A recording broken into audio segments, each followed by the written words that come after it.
Se você ler os evangelhos, você vai perceber que sempre tinha gente andando por perto de Jesus. Que tipo de pessoas eram essas? Será que você é uma dessas pessoas? Meu nome é Rodolfo e hoje Vitamina é comigo.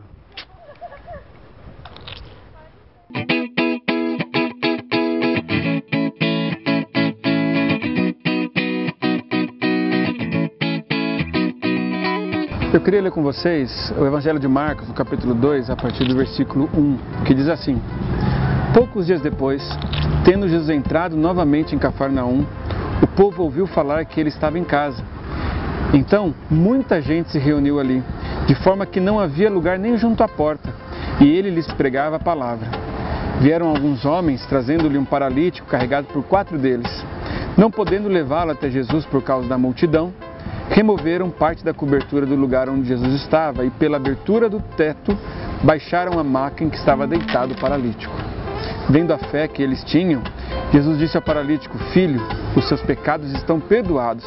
Estavam sentados ali alguns mestres da lei e fariseus, raciocinando em seu íntimo: Por que esse homem fala assim? Está blasfemando. Quem pode perdoar pecados a não ser somente Deus? Jesus percebeu logo em seu espírito que era isso que eles estavam pensando e lhes disse: Por que vocês estão remoendo essas coisas em seu coração? Que é mais fácil dizer ao paralítico: seus pecados estão perdoados, ou levante-se, pegue sua maca e ande? Mas, para que vocês saibam que o Filho do Homem tem na terra autoridade para perdoar os pecados, disse ao paralítico: Eu digo a você, levante-se, pegue a sua maca e vá para casa. Ele se levantou, pegou a maca e saiu à vista de todos, que atônitos glorificaram a Deus, dizendo: Nunca vimos nada igual.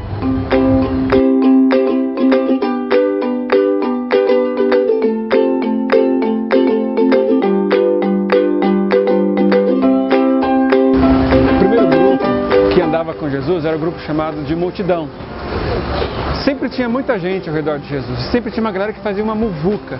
Chegou um momento em Jesus, na vida de Jesus, que as pessoas, elas ficavam muvucando ele total, era aperto. Ninguém conseguia ir para lá, nem para cá. Tem aquela história do paralítico, lembra que os amigos dele não conseguiram acessar Jesus pela casa por conta da multidão, tiveram que subir no telhado. A multidão parecia apertar as pessoas, apertar Jesus como andar de ônibus lotado. Você já andou? É terrível, né?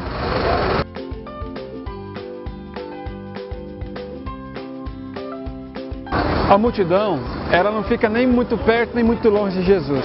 Porque se ela ficar muito perto, corre o risco de Jesus tocá-los e eles terem que ser transformados. Eles não ficam muito longe porque eles querem ver tudo que Jesus está fazendo, eles querem ver o espetáculo acontecer. É gente que se mantém numa zona de segurança para ver o que Deus faz, mas para não ser tocado ou feito por Deus. A multidão não tem nome. A multidão acaba atrapalhando aqueles que querem de fato acessar a presença de Deus porque ficam na frente. A multidão é quando você não quer mergulhar na presença de Deus. A multidão não é nada. A multidão não tem história, passa em branco e atrapalha.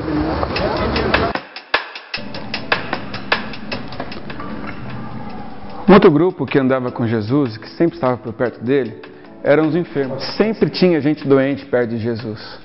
Eram cegos, eram surdos, eram mudos, eram paralíticos, eram leprosos. Leprosos ou leprosos? Leprosos. Leprosos. Eram leprosos. Gente que precisava de um toque de Deus. Gente que precisava de uma experiência de cura. Gente que tinha expectativa em Jesus de ter a sua situação resolvida. E com certeza Jesus fazia. Os milagres de Jesus eram maravilhosos a favor dessas pessoas. A questão é que muitos deles tinham essa experiência com Jesus e nada mais.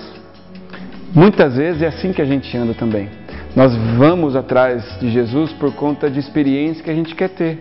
Nós queremos ter essa experiência especial, nós queremos ter esse problema resolvido, nós queremos ter aquela situação solucionada, nós queremos ter aquela emoção, aquele friozinho na barriga, ou então acampamento. Eu preciso de um acampamento para dar um gás, eu preciso ter mais uma experiência com Deus porque minha energia está acabando.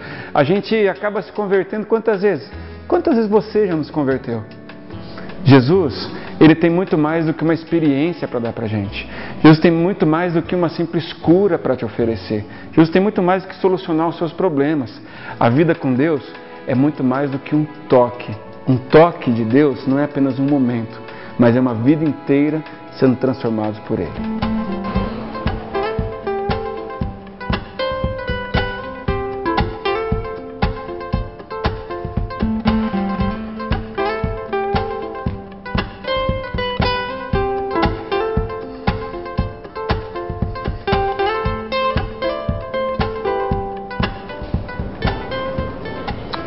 O terceiro grupo que andava com Jesus, eles são chamados de fariseus.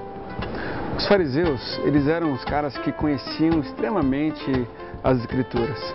Aos 12 anos de idade, muitos deles já tinham os 5 primeiros livros da Bíblia conhecidos de memória. Eles já sabiam decor todo o conteúdo e naquela época não tinha divisão de capítulos e versículos. Você consegue imaginar? Eles eram daquelas crianças que quando participavam ainda dessa linha estrelinha de Belém, ou ovelhinhas de Jesus, eles eram campeões nas gincanas, eles sempre ganhavam as premiações. Eles eram Zé Biblinhas, você consegue entender? Eles eram daqueles que tinham 100% de participação nas EBFs, diplomas de escola bíblica dominical e ainda certificados na parede de todos os cursos de espiritualidade que um dia alguém poderia desejar imaginar. Eles conheciam muito a palavra. A questão não é essa, porque conhecer a palavra é sempre muito bom. A questão com os fariseus é que eles usavam o seu conhecimento não para fazer a vontade de Deus, mas para fazer a sua própria vontade. Eles manipulavam as Escrituras para dar um jeitinho de fazer aquilo que agradava o coração deles e não o coração de Deus.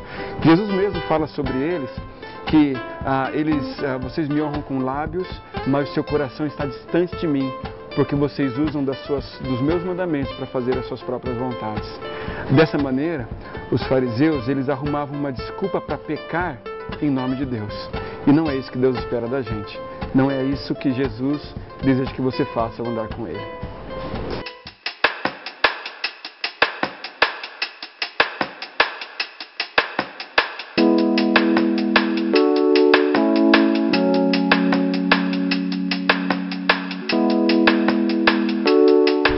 O quarto grupo que andava com Jesus era um grupo de pessoas que hoje não valeriam muita coisa não. Pessoas que tinham a profissão mais simples do mundo naquela época, pescadores. Pessoas que, alguns deles, tinham uma dignidade suspeita, porque era cobrador de impostos. Outro era revolucionário político. Outros, então, eram filhinhos de mamãe, que precisava da mamãe para ficar pedindo coisas para Jesus, em nome deles. Gente que a gente não daria muito crédito hoje não.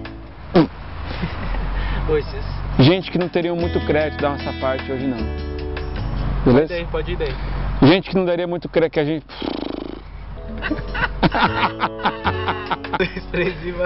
Gente que não teria muito crédito da nossa parte hoje não.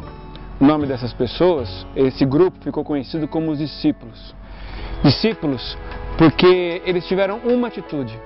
Quando Jesus os chamou, eles deixaram tudo para andar com Ele. Eles andaram com Jesus e saíram do anonimato da multidão. Eles andaram com Jesus e deixaram de viver à base de experiência como os doentes. Eles andaram com Jesus e deixaram de ser críticos pelo seu conhecimento da palavra para fazer a sua própria vontade. Eles andaram com Jesus e por conta disso eles tiveram as suas vidas transformadas por completo e foram conhecidos como aqueles que transtornaram o mundo. Discípulos, vale a pena ser como essa galera. Bom, gente, depois de tudo isso, o que a gente pode pensar sobre Jesus na atitude com cada um desses grupos? Com relação à multidão, Jesus alimentou com pães e peixes e teve compaixão. Em relação aos enfermos, Jesus nunca deixou de curá-los. Em relação aos fariseus, Jesus dialogava com eles e dava-lhes a oportunidade de se tornarem discípulos. Em relação aos discípulos, Ele lhes deu uma missão e Ele prometeu que esses discípulos fariam coisas ainda maiores do que as que Jesus fez. Cabe agora a mim e a você decidirmos quem vamos ser na nossa história de caminhada com Deus.